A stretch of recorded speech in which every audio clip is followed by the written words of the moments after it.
Pemirsa, Anda kembali menyaksikan Breaking News TV One. Tadi jika pernyataan dari camat di sana yaitu Hadi Surono mengatakan bahwa korban tewas ini sudah sebanyak 17 orang, luka-luka sebanyak 11 orang dan yang masih hilang ini berjumlah 9 orang. Kita akan mengupdate berita atau mengupdate data korban dari Puskesmas. Kita sudah terhubung dengan Kepala Puskesmas Petung Kriono, yaitu Anugrah Adi Santoso. Selamat sore Pak Adi. Ya, selamat sore Mas. Pak Adi, bagaimana situasi di Puskesmas sekarang? Situasi sekarang krodit sekali ini. Dari keluarga sama dari tim kabupaten, tim provinsi, pada datang semua. Pak Andi, ini berapa jumlah korban yang dibawa ke Puskesmas di sana, Pak? Korban meninggal dunia dari tadi malam ada 17 orang, Mas. Kemudian untuk luka-luka 12 orang dan masih belum ditemukan sekitar 8 orang. Oke, untuk korban luka-luka sendiri, ini tadi sempat ada yang patah tulang dan juga seperti apa ini Pak? Apakah luka parah atau luka ringan, Pak? Ya, ini untuk yang korban luka ringan ada 7 orang ya Mas ya. Untuk yang 5 orang, untuk yang 5 orang ini kita mau rencana kita rujuk. Jadi ada yang patah tulang, kemudian ada yang trauma toraks dan trauma perut, kemudian luka dalam kemungkinan itu. Jadi nanti akan kita rujuk. Oke Pak, apakah stok obat-obatan di sana juga mencukupi, Pak? Sementara ini masih mencukupi. Nah, tapi ini untuk jaga-jaga, kita sudah minta koordinasi lagi sama Dinas Kesehatan sama kabupaten untuk jaga-jaga untuk mencukupi biar tidak terjadi kekurangan nanti. Sementara masih cukup, aman. Oke Pak Andi, ini untuk penanganan korban luka yang berat, Pak, ini bagaimana? Apakah Puskesmas sendiri langsung diobati di sana atau akan dibawa ke rumah sakit terdekat? Untuk sementara ya kita triase dulu tergantung kedawatannya. Jadi triase hijau aman, luka ringan ini ada sekitar 6 orang, dan yang 5 orang tadi kita triase kuning sampai merah. Jadi nanti kita tangani dulu, kita stabilkan. Setelah stabil akan kita rujuk ke rumah sakit umum daerah Kajen, Kabupaten Pekalongan. Itu rencananya gitu Mas. Oke, untuk rumah sakit terdekat ini kira-kira ada berapa kilometer dari Puskesmas itu, Pak? Kira-kira untuk Puskesmas terdekat ada banyak negara sama Kajen ini hampir sama ya Mas ya. Sekitar 30 km lah nanti. Kira-kira segitu. 30 kilo. 30 km ya Pak ya? Iya, 30 km kurang lebih ya Mas ya. Oke, tapi untuk korban luka-luka yang berat sendiri ini akan ditangani terlebih dahulu di Puskesmas, betul ya Pak ya? Ya, kita stabilkan dulu, baru kita rujuk. SOP-nya seperti itu Mas.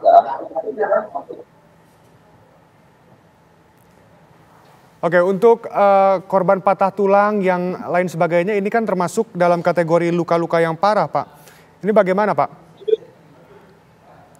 Untuk patah tulang, ini patah tulangnya stabil Mas. Jadi yang kita dahulukan yang trauma toraks sama trauma perut di perdarahan dalam kemungkinan. Jadi kita dalam untuk trauma tulang kan bisa kita tangani sendiri. Jadi kita stabilkan dulu, kita pasang valve, kita imobilisasi, nanti baru pasien rasa nyaman dan kita kasih nyeri, baru nanti kita rujuk. Nanti itu terakhir setelah yang tadi 3 orang perut sama dadanya tadi terkena batu sama kayu-kayu tadi. Jadi itu nanti berikutnya kita rujuk. Sementara masih aman. Oke Pak Andi, untuk korban meninggal dunia, ini juga dibawa ke Puskesmas di sana Pak?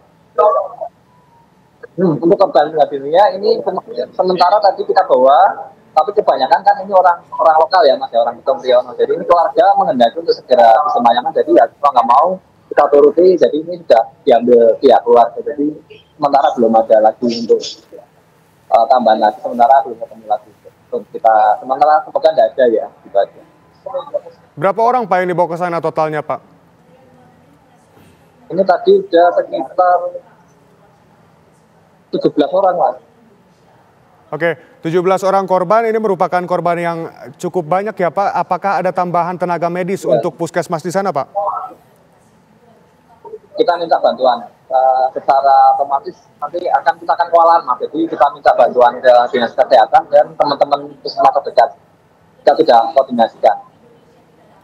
Oke, kira-kira ada berapa personil bantuan medis Pak yang dikerahkan untuk membantu puskesmas itu? Gimana Mas? Berapa bantuan medis ya? Ini kita tenaga kita kira-kira sekitar 30 sampai 40 orang Mas. Jadi untuk tenaga medis ya kita butuhnya sekitar 60-an Mas, 60-an nanti. Rencananya begitu. Untuk gantian ya kan kita juga harus jaga kesehatan juga, harus jaga kondisi badannya kita. Masih berkabut Mas suasana sama hujan deras.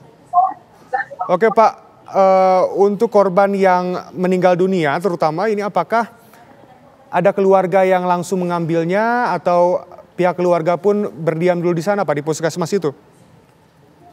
Nah ini 17 orang keluarga sudah diambil semua Mas. Jadi datang langsung diidentifikasi sama keluarga, kemudian ya keluarga langsung minta untuk dikebumikan. Jadi langsung segera dievakuasi diambil sama pihak keluarga. Jadi di sini nggak lama.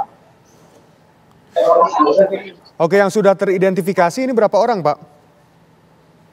Yang 17 sudah semua itu. Yang belum ya 10 orang itu belum teridentifikasi sama belum bisa dievakuasi Mas, bagian masih ada di lokasi karena susah jadi kita belum bisa ngambil. Itu nanti kita usahakan. Yang berarti 8 orang tadi.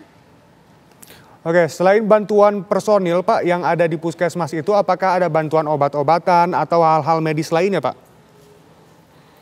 Oh jelas saja, kita tadi sudah koordinasi sama bawah untuk membawa obat-obatan, logistik untuk jaga-jaga yang ada. Karena kita butuh makanan, selimut, kemudian untuk bahan bakar diesel untuk untuk genset sama solar untuk kita rujukan. Untuk mobilnya kan yang bisa mobil yang 4x4 sementara ini.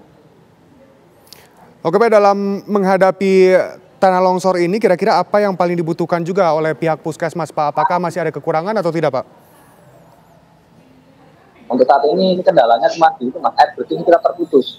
Jadi ini kita masih usahakan. Untuk Pamsimas masih kita terputus. Masih kita jadi untuk kendalanya itu ada di infusnya Pak? Bukan, di air bersih Mas, air bersih. Air bersih untuk MCK, untuk kebutuhan kebersihan. Oh, air bersih. Lantas pihak puskesmas sendiri untuk sekarang bagaimana menanggulangi masalah tersebut Pak, kekurangan air bersih? Kita udah koordinasi dengan tim desa sama kecamatan sama warganya, sudah kita dari Pamsimas juga udah masih kita perbaiki Pak, ini kita masih perbaikan, jadi masih semoga sebentar lagi sudah rampung gitu ya. Oke Pak, kembali menegaskan Pak, untuk korban yang dirawat di puskesmas itu sekarang ada berapa Pak orangnya? Ini korban berarti tinggal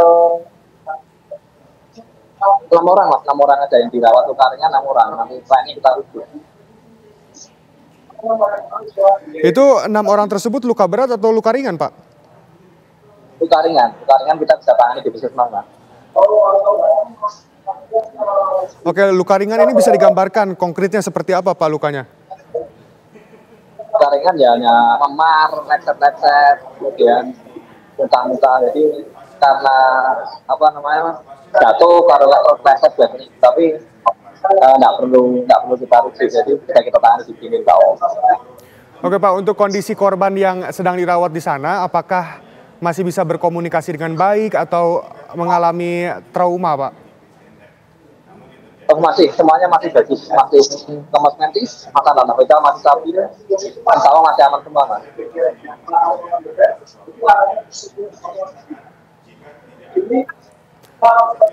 Pak Andi, bisa diulang kembali Pak, bagaimana situasi korban di sana? Apakah bisa berkomunikasi dengan baik atau mengalami trauma Pak? Untuk korban masih bagus Mas, masih bisa komunikasi, masih sadar sepenuhnya. Tanah-tanah itu juga masih stabil, masih aman.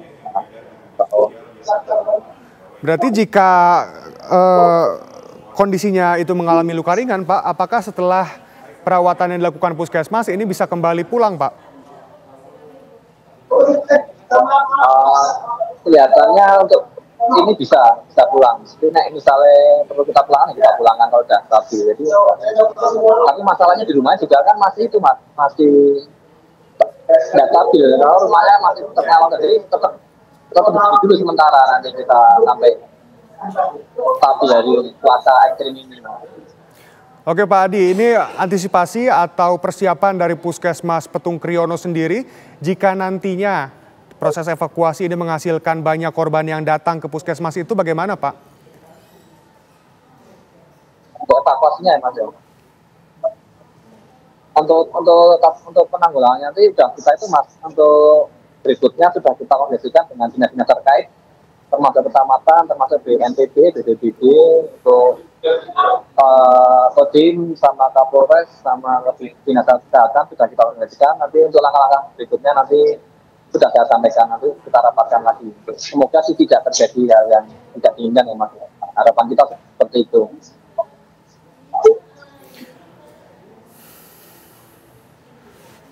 Oke Pak, ini berarti apa respon dari pihak-pihak terkait yang tadi Bapak sudah diskusikan bersama terkait dengan kekurangannya kebutuhan di Puskesmas tersebut Pak?